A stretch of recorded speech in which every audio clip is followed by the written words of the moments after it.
All right. Hello, everyone. Welcome. I'm Kati Gustosby, and this is the Kati G podcast series. And the mission of my podcast is for us to realize that we all really are great as people, as brands, and that we can even be greater. And most importantly, how can we bring this greatness to the world through our brand, recognizing that our brand is who we are as people and what we do for a living, and you cannot bifurcate the two. So why the Kati G podcast? Two reasons. One, I truly care about humanity deeply, and I want us all to see how great we really are, to be happier in our lives and that we matter. And two, look, I'm just like you. I have my own feelings that I struggle with of being less than, of stress, of self-confidence, of coming across well, of communicating well, just like everybody else. So some days are ugly for me and other days aren't. And we like to share the learnings and the struggles together. So this time, the podcast is all about Miss Amber Gough, and I'm going to have her introduce herself to you and give us her background. So Amber, welcome. Thanks for joining me. Thank you for having me, Kati. I'm excited to be here, or be speaking with you rather, and to share a little bit about myself. Yeah. Go ahead. Tell us your story. Perfect. I'm Amber Gough with Talent Fusion Point. I founded the recruiting firm, and we tout ourselves as a purpose-driven recruiting firm, which means we care more about people, not just the hard skills and the soft skills, but deeper than that. You know, what is a company, our clients, what are they trying to build? What are their goals, their mission, their vision, their values? Really, that end goal of where they're trying to get to. And so when we are seeking to find candidates that will fill those roles, we're also looking for purpose alignment. And we do culture assessments and really try to find candidates that are in alignment with that. And what that does for our employers and the clients that we work with is that they have individuals that are happier in their position, which is always good. They work harder, they're more innovative, they're more loyal, and so on. There are so many great things that come from that. Your team is all in that same vision and headed in the same direction. And so you're going to reach your goals faster and maybe in a better path. And it's a happier workplace, which I think is on all of our minds these days. We all want, peace and happiness as much as possible. Absolutely. One other thing that really sets us apart, before I was a recruiter, I was a social worker. And so I've got a big heart. I really believe in giving back.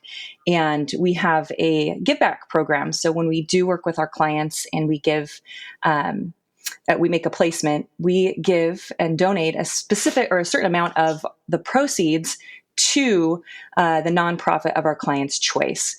And so we really practice what we preach. We want our clients to care about their people and to give back to the community, but we also back that up and give back to the community as well. Wow, that's amazing. You said so many things there that we can unpack. Purpose-driven and being a social worker. Let's start there. Tell me your story, your background. How did you go to decide to be a social worker? And then how did you go from social work into doing what you do? And I think it's a beautiful example of blending multiple careers based on who you are, right? Not Right. just based on what you do. So tell us that. Absolutely. When I studied family and human development with a family therapy emphasis when I was in college, and always wanted to save the world one family at a time, I guess you could say, and intended to work in family therapy. I took a break after I got my bachelor's degree and actually secured a position with the organization that I had been doing my internship with. The organization was called CAPSA. It was a domestic violence and sexual assault victims organization. We ran a women's shelter, and I was actually the on-staff victims advocate, which means I was on call. This is maybe dating me a little bit, but back in pager days, so I would wear a pager 24 hours a day, and the police would call me out, and I would show up and scoop up the presumed victims and support them with the needs that they had at that time. So that would be, protective orders, headed to the ER. Sadly, rape exams. And it was really, really heavy and really difficult. And I did that, as a young lady, I did that for 2 years in a small community, small town where I'd actually grown up, and just started to know too many dark secrets about the community I lived in. Wow. And just one day quit, and I packed up my Plymouth Sundance and drove to the big city of, I lived in Utah at the time, and I drove to the big city of Salt Lake City, much to my mother's dismay, and wasn't sure what I was going to do. I didn't know what I was going to do. And I had a little bit of a gap year. I fell into management in retail, which was a great decompression year. But I started to get very bored. And fortunately, I had a recruiter with a large recruiting firm come in and recruit me. And they told me, I regular business hours, downtown Salt Lake, which is where I wanted to be. And I started to look into it. And it ended up being such a wonderful match for me because I'm still serving people. And I really come at recruiting from that angle that I care deeply about my clients and helping them build their team. But I also care deeply about the candidates and the individuals who are, looking for new opportunities. And that way, I'm making a huge change in their life. We're talking about their livelihood. We're talking about workplace happiness. And those things are just huge, especially in times like now where work and life is so integrated. It really matters. And I enjoy that blend. So how much of your skills as a social worker do you think you bring into what you do now? Maybe it's a given, but tell me. Oh, that's a great question. Well, listening. I listen really closely and find details, reading people, and picking up on those things, and then again that compassion, I think, is the big piece that I really want to make that difference. And there are a lot of recruiters out there that don't necessarily care, and they're throwing resumes, at the wall, so to speak, and hoping it's going to stick. And I just don't do that. It's that compassion piece and listening to people, and being willing to be relentless as well, and not give up, because sometimes it really takes that real relentless nature to find the right candidate. It can be hard to find the right fit sometimes. Yeah, I bet it can. I mean, it's just by its nature. You're trying to place people into an organization, and I think right now, like you said, the spotlight really is on happiness at work. So, what do you say to those professionals who don't believe compassion belongs at work? Whether you're a service provider like you are, or whether they're employees or they're supervisors. I run into this so often working with clients in management and having to go in there and rebrand people, and they're like, what are you talking about compassion? So what do you say to those people? How do you reconcile that for them? How do you help them? Well, I'll tell you this.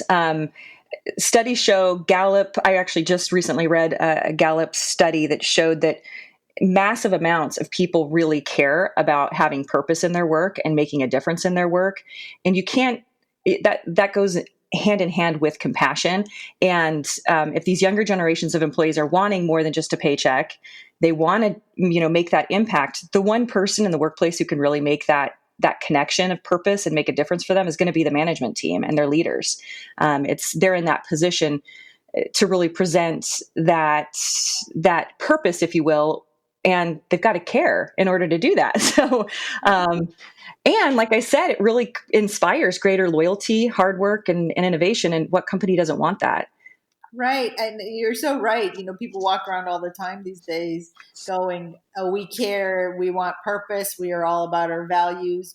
But if you don't show that by bringing compassion, it falls flat. And, people aren't stupid. Authenticity is where it's at. Authentic brands win, is what I always say. And so I think really what you're saying is, for all of our listeners out there who struggle with this, just like I do, is where are you finding that your fit works with who you are and feels authentic and genuine, and you can sleep well at night knowing that you're doing right by your core values and your, as we call it, your 5 brand adjectives, where there really is harmony there. Otherwise it's very disjointed and people can tell it's not going to work for you. That's why people don't get business and don't get results. They think it's because of the substantive work, but you and I have found out it's because their heart's not in it and they're not really engaged. The person is not engaged. And you can't grow business when you're not really there full on, bringing your compassion, bringing the real you, bringing the rawness to it, because you're dealing with another human being or thousands of other human beings at work. And so it becomes really relevant, right? Absolutely. I'll tell you as well, through this time with COVID over the last, 5 months or so, it's been really fascinating to watch um, the the job, the workplace, and my clients that I've worked with for many years. Those Yeah. clients who lead with compassion. Can you hear me? Yeah, absolutely. Oh, I'm sorry. I don't know what happened there. Those clients that lead with compassion and are putting their employees first now are not losing their employees. Mhm. Those who are not leading with compassion are losing employees.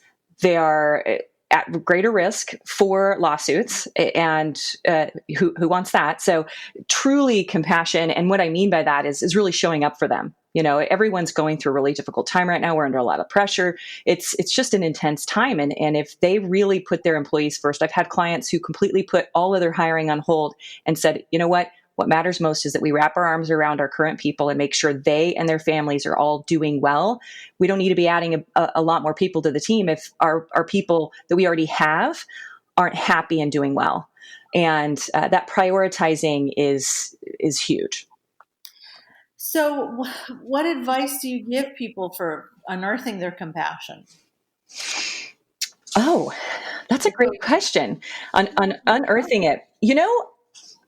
I would say, are you saying in the workplace specifically? Yeah, let me give you a little more of meat on my question. Hmm. So you get clients and you have to get them on board with your vision and in order for you to be able to populate the right candidates.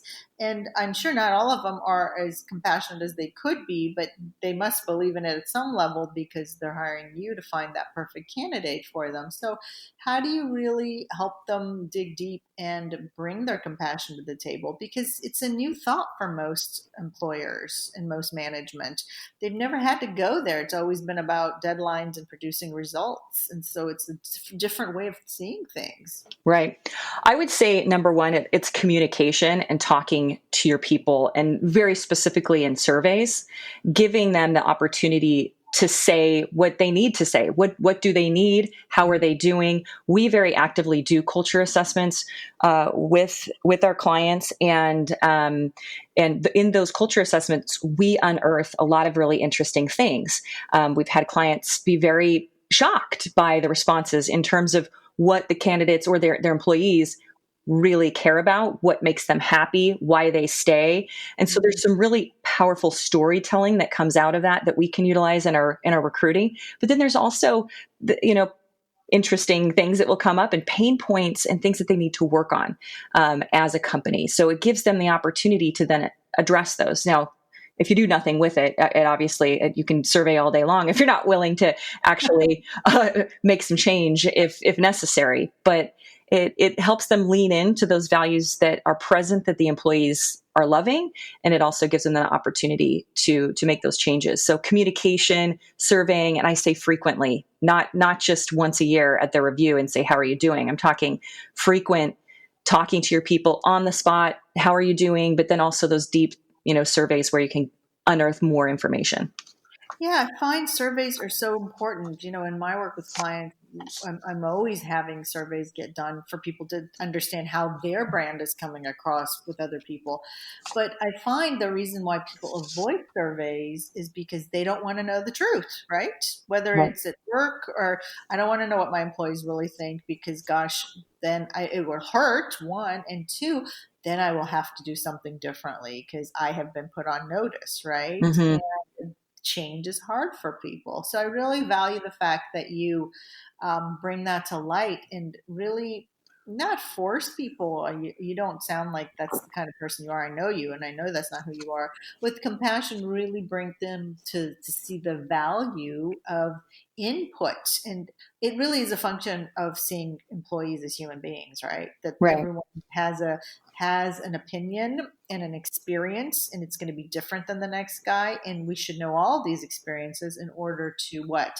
To build a better workplace so we can make more money, make more widgets, bring in more revenue, and thrive, regardless of the crisis situation that's going on around us. Mm-hmm. So, what is your biggest advice for people that are listening in terms of employee development in terms of learning you've learned through COVID-19 or any kind of crisis situation, personally or at work? Maybe it's a really big question, broad question, but I will turn it over to you to educate us. I would say patience. Have patience and not only with other people, but really with yourself. We are all going through a lot.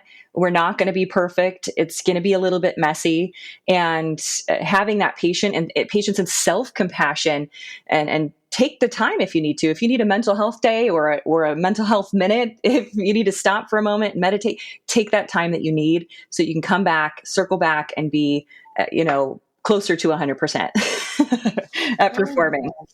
Amen. You said a lot there. It's funny you say that because just this morning in my meditations, I meditate and then I journal, and patience came up. So I think that was meant for me, and it's really true.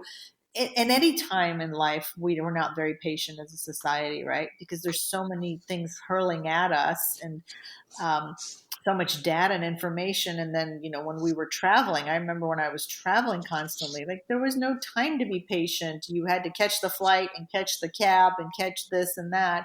And so life has changed a little bit, but I think we've forgotten to bring our patience with us.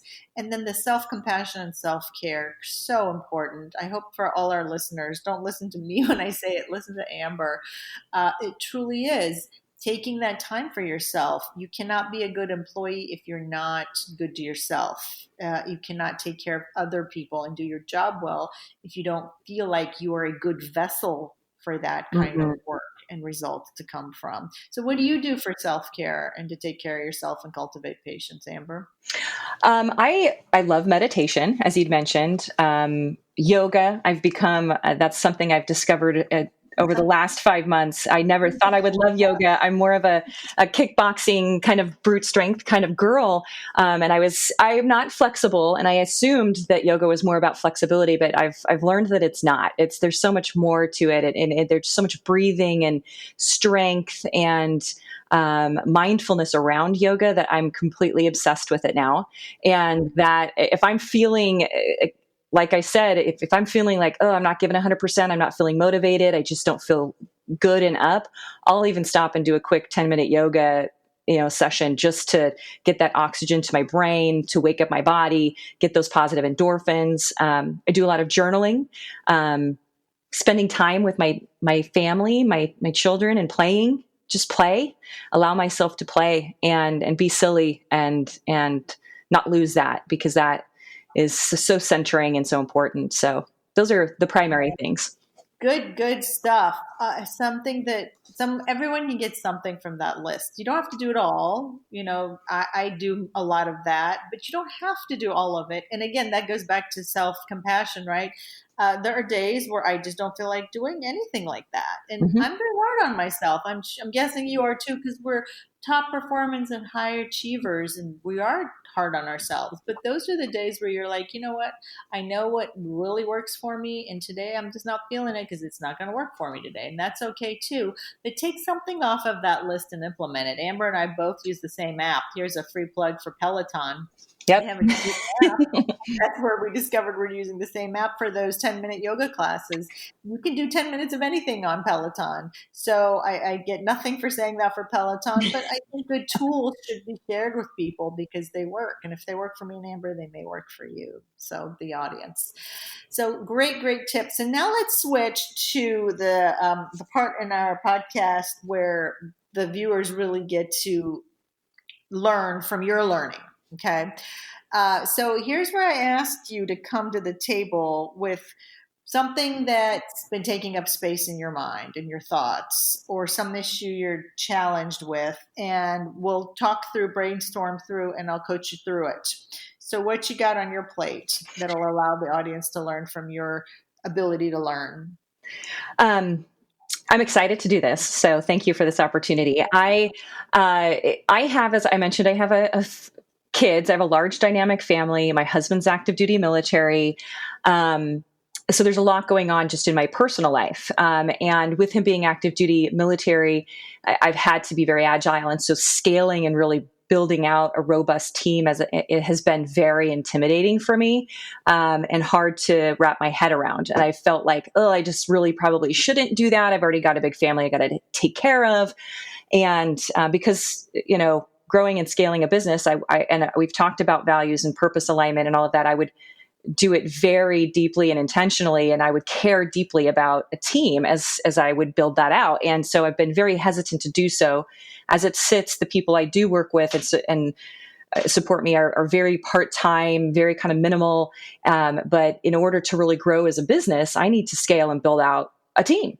And my husband is coming upon retirement, so I'm getting some more freedom of movement, and I feel a little less tied to his military life, and so I can start to prepare to do that. So I'm in the process of looking at rebranding and building out some things and getting it in place so that I feel confident to scale. But I'm scared to scale in California. It's scary to be an employer in California. So that's a big mental block for me. I feel very intimidated at the thought of really building out a team. Fair enough. Fair enough. So thanks for being so honest, and I concur with you wholeheartedly. It's scary anywhere to build out a team, but especially in California or in any state where the rules are more bent one way than the other. Let's just say, and the viewpoints are different than really seeing the reality of being an employer. So, what would it look like if you had a perfectly built out team? And there is no perfection, but something that really worked for you. What would it look like? I would say that's a good question. I would want I probably, well, I need an administrative assistant initially. So kind of an operations administrative assistant that can manage schedules and basic just administrative tasks that are constantly, draining me from my time. So administrative assistant first and foremost, and then I would start to build out the team with some senior recruiters who can help support in the recruiting side of things. I'm really solid on the business development piece. So I would really want to focus on people who can help me source and recruit the candidates, because that can be very time consuming as well. So more hands on deck in order to be recruiting and sourcing. And then that would just continue to evolve from there. Get them more involved with clients on the business development side, and continue to add to the team. And I would probably have specialists. So I would have a legal specialist recruiter, an accounting specialist recruiter, and then maybe an administrative and ops specialist recruiter.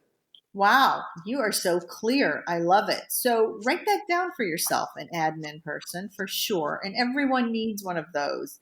Even when you're small, I always tell clients, have an administrative support. They're like, well, there's not enough to do. It clears your time out for other things. And Amber, you're already there. Sounds like what you're saying. Mm-hmm. So an admin for sure. And then write out the other job descriptions that not the full job descriptions, but write down what you just mentioned.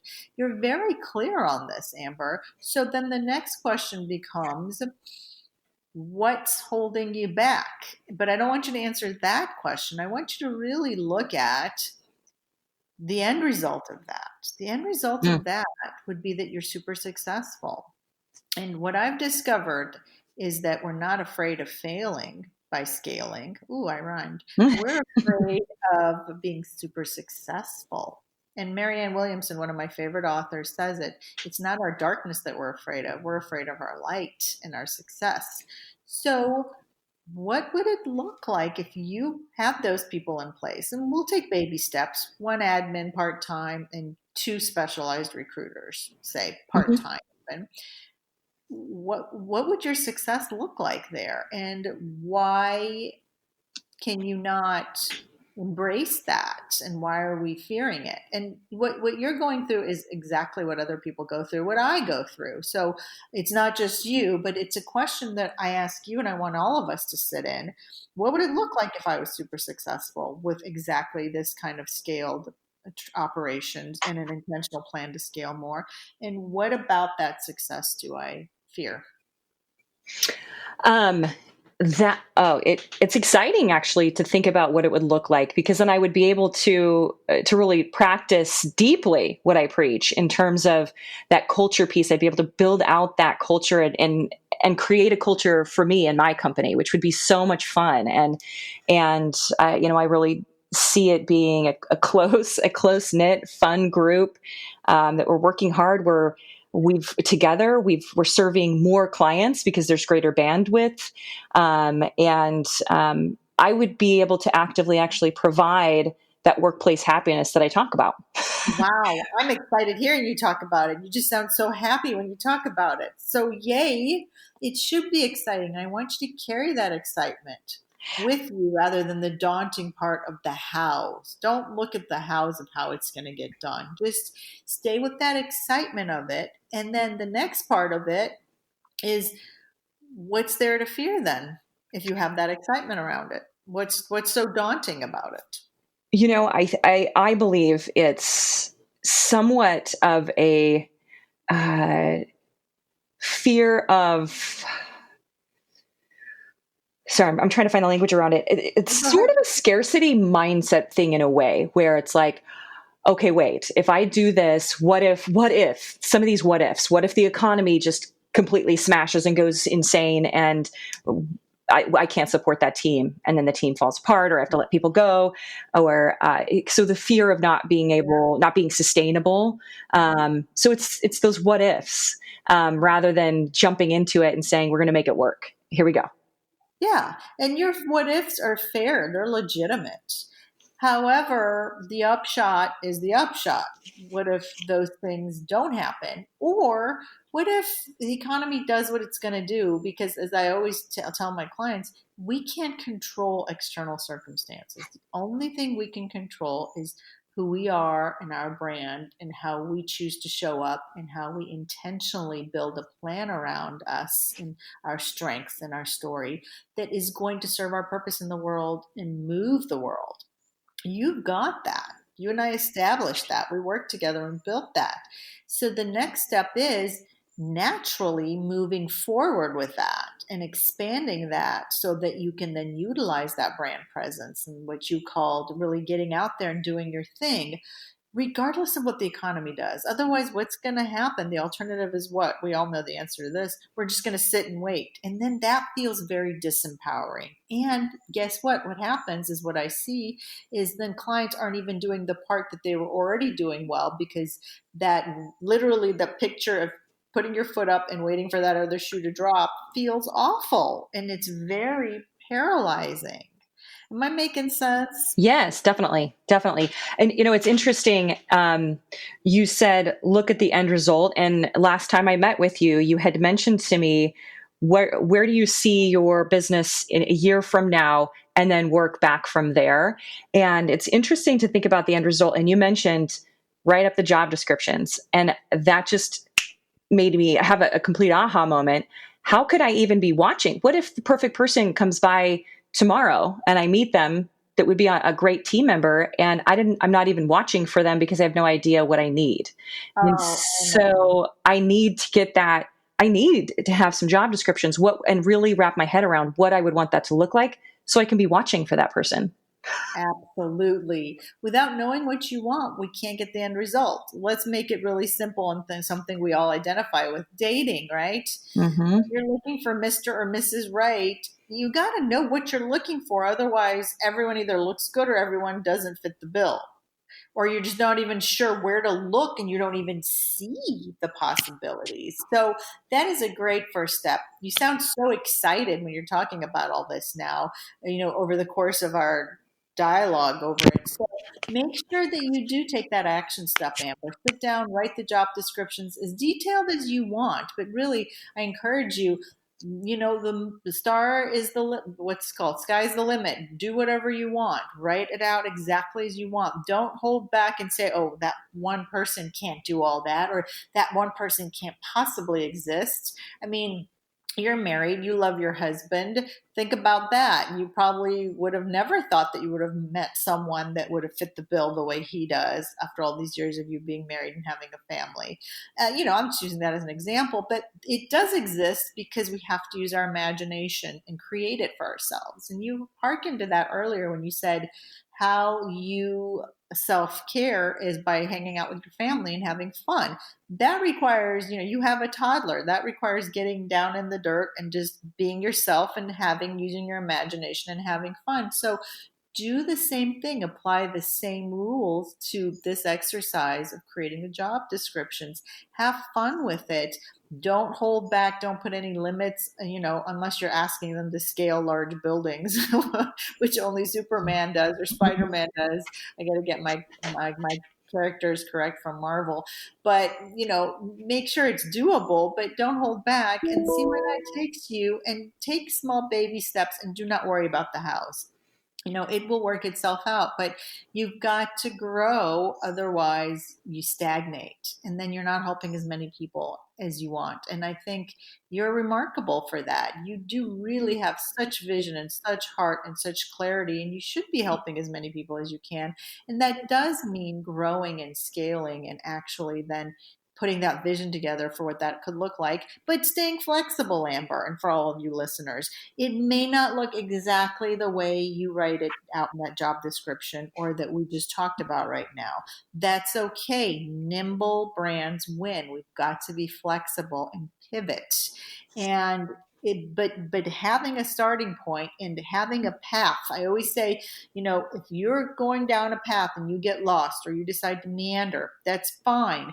But having an intentional path you're walking on is a prerequisite. Otherwise, you can't decide to meander. Or when you get lost, it doesn't mean you're lost forever. It means that you're still on a path. You've just veered off of it, but you still have a focal point. And that's what writing all this down for yourself and seeing it does for you, and then aligning it with your brand, right? We've done the work. What are your 5 adjectives? What are your core values? And does all these job descriptions and these next steps really align with who you are as a person?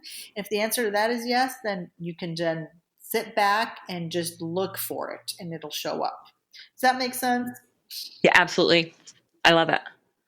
Fantastic. Was that useful? Very, very. I think it's so funny. You just led me through just talking about something and really opened up a lot of doors in my own mind that it seems silly that I wouldn't have already just jumped into it. But I think that fear and that scarcity mindset had me a little bit paralyzed in a way. And we just simplified the process and said, hey, well, what's it going to hurt to have everything kind of lined up and figured out? And what do I need?